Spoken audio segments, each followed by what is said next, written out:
Boa noite a todos, sejam muito bem-vindos a mais uma quinta-feira. Hoje, dia 19 de junho de 2025, e como todos sabem, quinta-feira é dia de live aqui no nosso canal.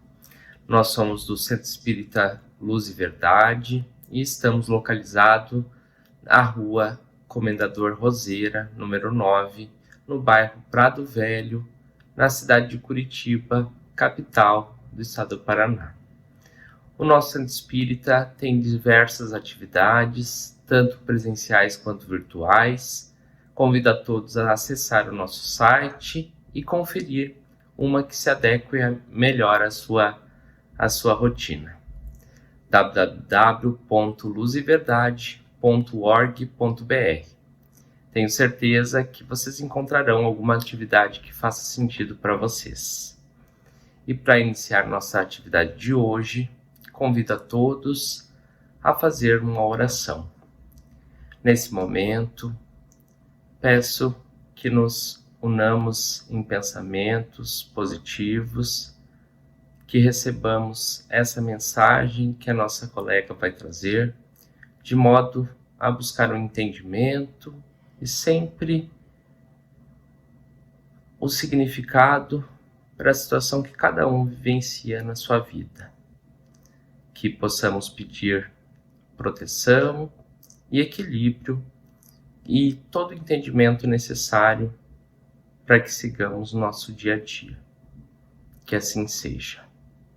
Nesse momento convido a nossa colega Gabriela Sabino, que trará a mensagem de hoje, continuando o estudo que estamos fazendo do livro Pão Nosso. Gabriela, chega mais.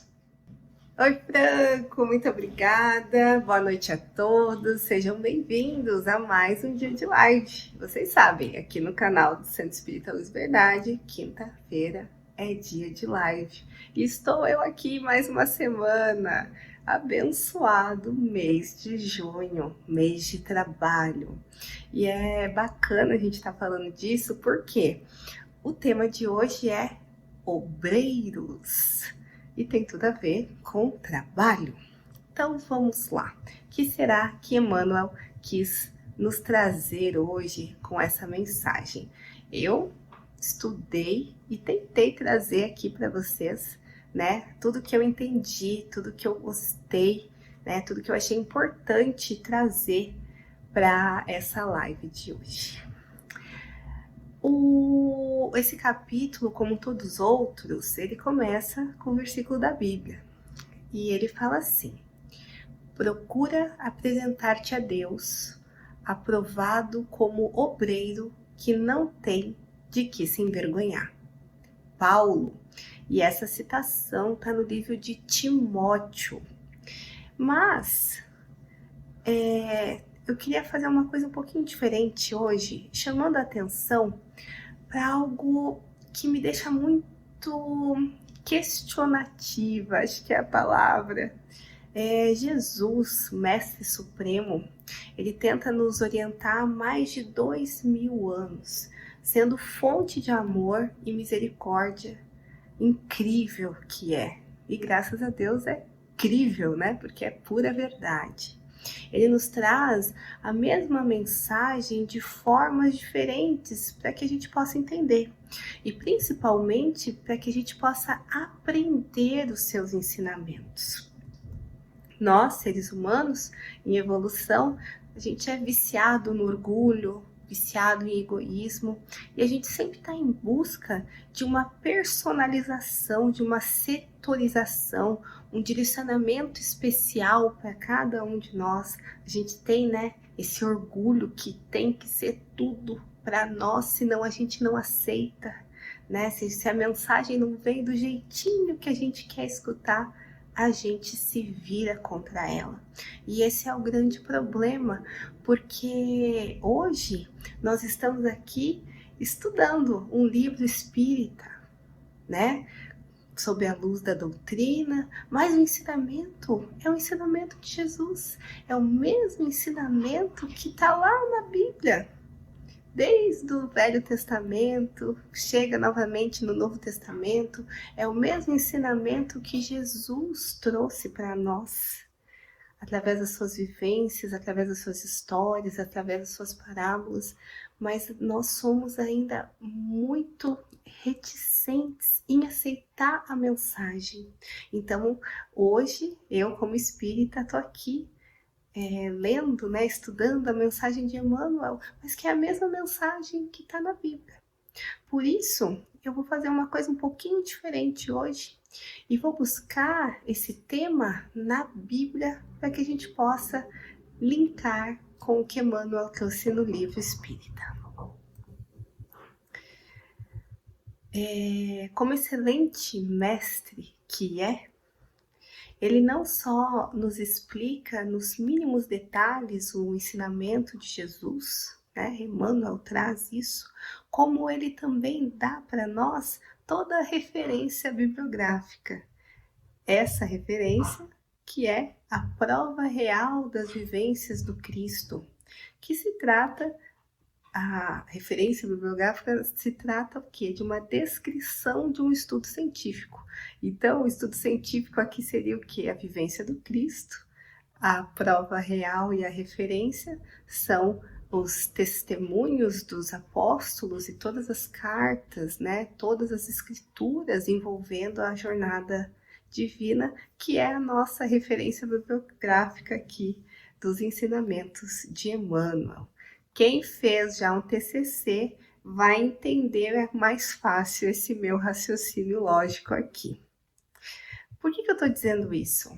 Porque o versículo, ou a nossa referência bibliográfica de hoje, trata-se de um versículo de Paulo, que consta na Epístola de Timóteo. Para quem não conhece, epístola é uma carta, né? Ela é uma carta geralmente formal, que pode ter diferentes significados, né? Em contexto religioso, literário ou histórico. Nos termos bíblicos, se refere às cartas dos apóstolos, especialmente aquelas incluídas no Novo Testamento, que são dirigidas à comunidade ou a pessoas que tinham a responsabilidade pastoral, que é isso, pessoas que também trabalhavam, né, para o serviço do Cristo, né, contando a história de Jesus, dando a boa nova, dando a palavra de Cristo. E Timóteo, segundo a Bíblia, ele foi um jovem discípulo colaborador muito próximo do apóstolo Paulo. E ele o acompanhou, né, durante as suas viagens missionárias, sendo considerado o seu filho na fé. Timóteo também liderou igrejas como a de Efésio e recebeu cartas de Paulo com instruções e conselhos. As epístolas de Paulo são as mais importantes fontes de informação e de ensino nobre sobre a fé cristã e a vida cristã, principalmente. E eles oferecem, né, as cartas oferecem uma compreensão mais profunda da mensagem de Jesus e do plano de Deus para a humanidade.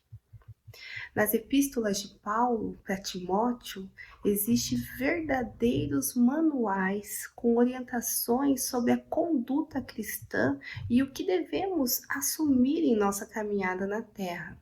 Destaco aqui algumas que antecedem o versículo de hoje, que tem como título do capítulo, né?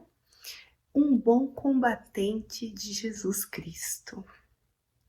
Portanto, você, meu filho, fortifique-se na graça que há em Cristo Jesus. E as palavras que me ouvi dizer na presença de muitas testemunhas, confia-as a homens fiéis, que sejam também capazes de ensiná-las aos outros. Suporte comigo os meus sofrimentos, como bom soldado de Cristo Jesus. Nenhum soldado se deixa envolver pelos negócios da vida civil, já que deseja agradar àquele que o alistou, a Deus. Semelhantemente, nenhum atleta é coroado como vencedor, se não competir de acordo com as regras. O lavrador que trabalha arduamente deve ser o primeiro a participar dos frutos da colheita. Reflita no que estou dizendo, pois o Senhor dará a você o entendimento de tudo. Olha só que lindo! Essa está na primeira epístola de Paulo para Timóteo, no capítulo 1. Em seguida, temos um novo capítulo com o título Um Trabalhador Aprovado. E nele está o nosso versículo de hoje. Procure apresentar-se a Deus aprovado, como obreiro que não tem do que se envergonhar e que maneja corretamente a palavra da verdade. Apresento vocês também uma outra versão encontrada nesse mesmo versículo. Vocês sabem, né, que tem várias versões da Bíblia, todas têm o mesmo objetivo, o mesmo significado, mas eu achei esse versículo na Bíblia Online e eu gostei mais do formato que ele foi escrito. Vamos ver se vocês concordam comigo, tá? Ele tem o mesmo significado do anterior. E ele fala: cuida solicitamente em ser probo diante de Deus, como um operário inconfundível, tratando retamente a palavra da verdade. Eu achei essa segunda versão um pouquinho mais didática, já que estamos sempre buscando formas de compreender os ensinamentos de Deus, pois ele pede para que sejamos probo, né? Probo quer dizer de caráter, íntegro, honrado, honesto, reto. Como um operário inconfundível, único, exemplar, tratando com retidão e justiça a palavra da verdade. Então, aqui nós conseguimos ver o poder desse versículo, né? O quanto ele pede que o trabalhador ele seja fiel à mensagem do Cristo, seja fiel ao seu propósito, à sua jornada e principalmente siga os ensinamentos com amor, com honestidade, com todos os valores morais necessários para representar, né, para falar em nome de Jesus. Emmanuel nos explica, aqui, indo agora para a doutrina espírita, né, que a gente está falando da mesma coisa, só mudando aí o tipo de mensagem. Ele fala assim, ó: desde tempos imemoriais, idealizam as criaturas 1000 modos de se apresentarem a Deus e aos seus mensageiros. Muita gente preocupa-se durante a existência inteira em como talhar as vestimentas para o concerto celestial, enquanto crentes inumeráveis anotam cuidadosamente as mágoas terrestres no propósito de desfiá-las em rosário imenso de queixas diante do Senhor. A busca de destaque no mundo futuro. O que isso quer dizer? Culturalmente, a gente tem essa ideia, a nossa crença é que a morte do corpo físico é um sinal de descanso eterno, né? A gente fala muito isso, pô, a pessoa morreu, virou santo. Então a gente tem essa cultura de quando você termina a sua jornada na Terra, que foi árdua, muito trabalho, você tem direito a esse descanso eterno. E que quando chega esse momento, a gente deve se apresentar como viajante, pronto para gozar de suas férias. Porém, será que essas férias são merecidas como a do trabalhador que trabalha um ano todo para gozar de 30 dias de descanso? Essa é a nossa reflexão de hoje. A vida na Terra, ela é uma metáfora da vida eterna. Mais trabalho do que descanso. E assim como Jesus disse ao Zebedeu no trecho do livro Boa Nova, os verdadeiros discípulos da verdade do céu, esses não aprovam o erro, nem exterminam os que os sustentam. Eles trabalham para o bem, pois sabem que Deus também está trabalhando. O Pai não tolera o mal e o combate, por muito amar a seus filhos, todos os filhos.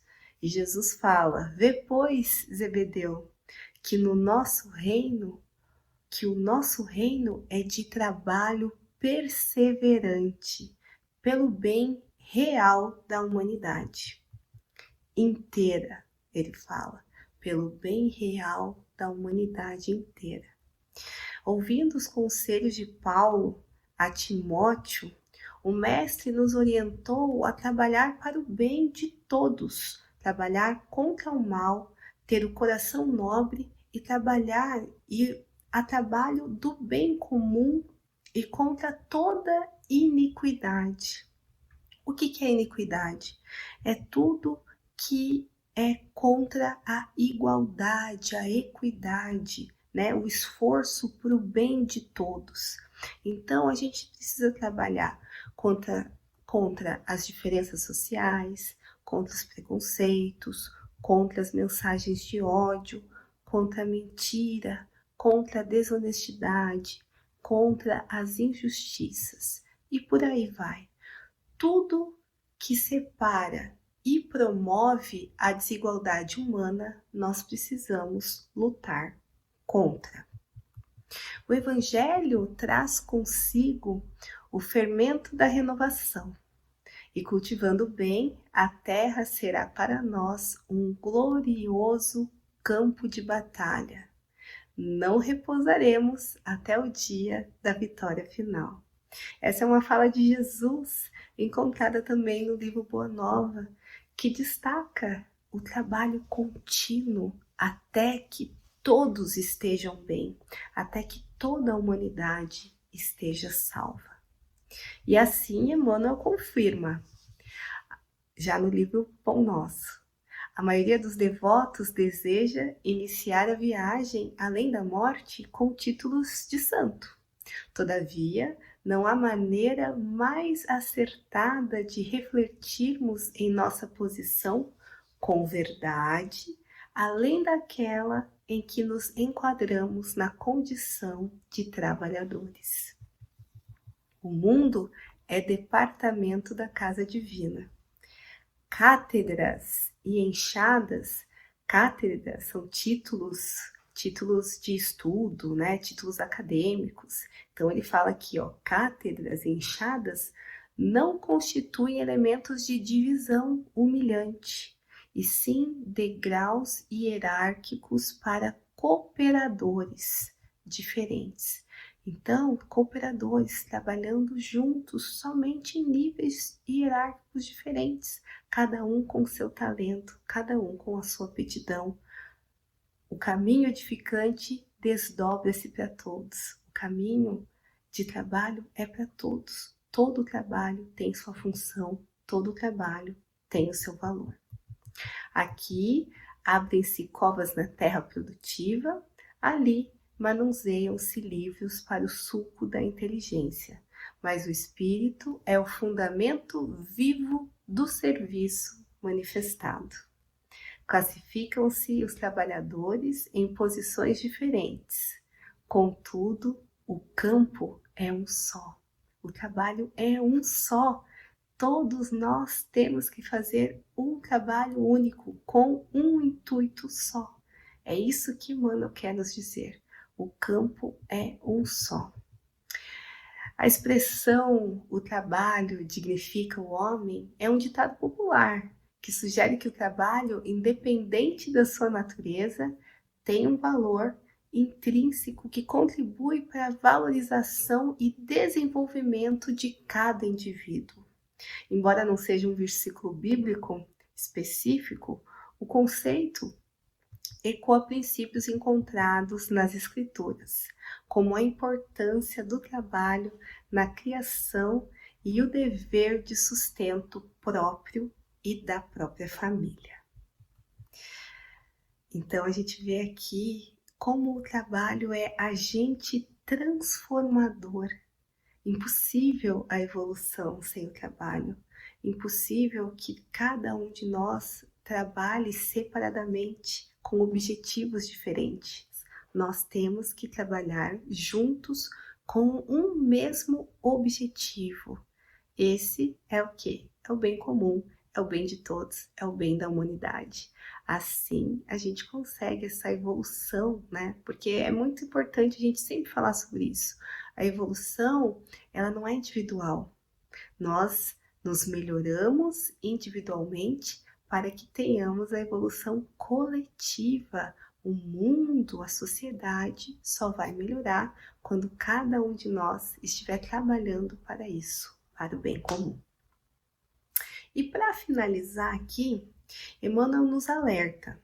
Ele fala assim, ó: no centro das realidades, pois não se preocupe ninguém com os títulos condecorativos, mesmo porque o trabalho é complexo em todos os setores de ação dignificante. E o resultado é sempre o fruto da cooperação bem vivida. Eis o motivo pelo qual julgamos com Paulo que a maior vitória do discípulo será apresentar-se um dia ao Senhor como obreiro aprovado. Precisamos entender que todos somos trabalhadores do Cristo. Independente da religião, sexo, ideologia política, todos nós precisamos trabalhar em prol da herança divina.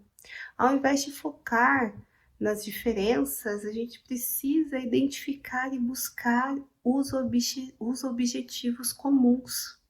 É assim que nos tornamos o exército de trabalhadores descrito por Paulo e auxiliamos o nosso Pai na batalha contra todo o mal da terra. A mensagem de Jesus e a doutrina espírita destacam a importância dos obreiros do Senhor como pilares da igreja, da sociedade e principalmente do progresso espiritual. Eles são aqueles que, com amor e dedicação, contribuem para a construção de um mundo melhor. E é isso. Vamos ser, seremos, vamos se dedicar a ser obreiros, porque a nossa salvação, a grande incógnita do mundo, isso que todo mundo busca, essa felicidade, esse bem comum, essa paz mundial, isso só vai vir quando todos estivermos em trabalho contínuo para o bem de todos. Quando não houver mais diferença, quando as religiões estiverem unificadas, todas lutando pela mesma batalha, ao lado de Jesus, sendo obreiros fiéis, buscando bem para a humanidade. Esse é o mistério da vida, esse é o mistério da fé, que a gente precisa se dedicar não a encontrar uma mensagem que soe melhor em nossos ouvidos, mas a gente vê que a mensagem é a mesma. Ela está ali para que cada um possa entender do seu jeito. Mas aqui nós falamos da Bíblia, nós falamos do pão nosso e a mensagem é a mesma.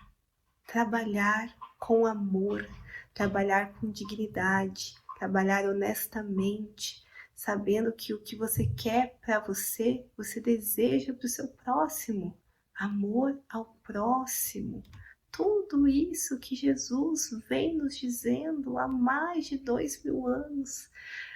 Pela glória, Jesus é muito misericordioso, Deus é maravilhoso. e ter essa paciência insana com cada um de nós, né? E a gente aqui perdendo tempo discutindo, né? Falando, tal religião, tal pessoa. Não, não, não, não. A gente não pode perder tempo com isso. Nós temos que trabalhar e buscar o bem para todos, igualmente para todos. E essa foi a minha contribuição de hoje, né? Mais uma mensagem, uma atividade. Agradeço a oportunidade, né, de estar aqui trabalhando mais uma vez para o Selvi, trabalhando para Jesus, né, trazendo seus ensinamentos. Espero que eu consiga ter passado essa mensagem de amor e que ela encontre você aí, né, que está nos acompanhando. E traga uma compreensão, né, maior, uma unificação desse amor de Jesus por cada um de nós. Muito obrigada. Até uma próxima oportunidade. Que Deus nos abençoe. Tchau. Obrigado, Gabriela, pela bela mensagem. E é isso que você comenta, né? Que todos possamos fazer nossa parte, que todos sejamos obreiros do Senhor, né? Para seguir, né? A tua palavra, a palavra que Ele nos deixou e todos os ensinamentos, né? E que cada um possa fazer um pouquinho para que um dia a gente chegue a um mundo melhor, né? A um mundo com menos egoísmo, e que cada um possa usar da melhor maneira sempre o seu talento, né? Como você comentou, em prol um do outro, em prol de uma humanidade mais feliz, de um mundo mais justo, né? E um mundo mais feliz, que certamente a gente foi feito para isso, né? Fatalmente que todos nós sejamos felizes, né? Nesse momento, convido a todos, agradeço, né, a todos que nos acompanham aqui pelo nosso canal, a todos os amigos, ouvintes, que possamos ter uma noite maravilhosa. E eu finalizo com uma prece que eu gosto muito, que é a prece de Cáritas, agradecendo sempre a oportunidade, né, de estarmos aqui também sendo provedores, aí, disseminadores de um pouquinho aí da palavra de Jesus. Deus, nosso Pai, que sois todo poder e bondade, dai forças àqueles que passam pela provação, dai luz àqueles que procuram a verdade, ponde no coração do homem a compaixão e a caridade. Deus, dai ao viajor a estrela guia, ao aflito a consolação, ao doente o repouso. Pai, dai ao culpado o arrependimento, ao espírito a verdade, à criança o guia, ao órfão o pai. Senhor, que a vossa bondade se estenda sobre tudo o que criastes. Piedade, Senhor, para aqueles que vos não conhecem, esperança para aqueles que sofrem. Que a vossa bondade permita aos Espíritos Consoladores derramarem por toda a parte a paz, a esperança e a fé. Deus, um raio, uma centelha do vosso amor possa iluminar a terra. Deixai-nos beber nas fontes dessa bondade fecunda e infinita, e todas as lágrimas secarão. Todas as dores se acalmarão. Um só coração, um só pensamento subirá até vós como um grito de reconhecimento e de amor. Como Moisés sobre a montanha, nós vos esperamos com os braços abertos, ó bondade, ó beleza, ó perfeição, e queremos de alguma sorte merecer a vossa misericórdia. Deus, dai-nos força, ajudai-nos o progresso, a fim de subirmos até vós. Dai-nos a caridade pura, a humildade, dai-nos a fé e a razão. Dai-nos a simplicidade, que fará de nossas almas o espelho onde se há de refletir a vossa divindade. Que assim seja. Agradeço a todos, uma ótima noite e até uma próxima oportunidade.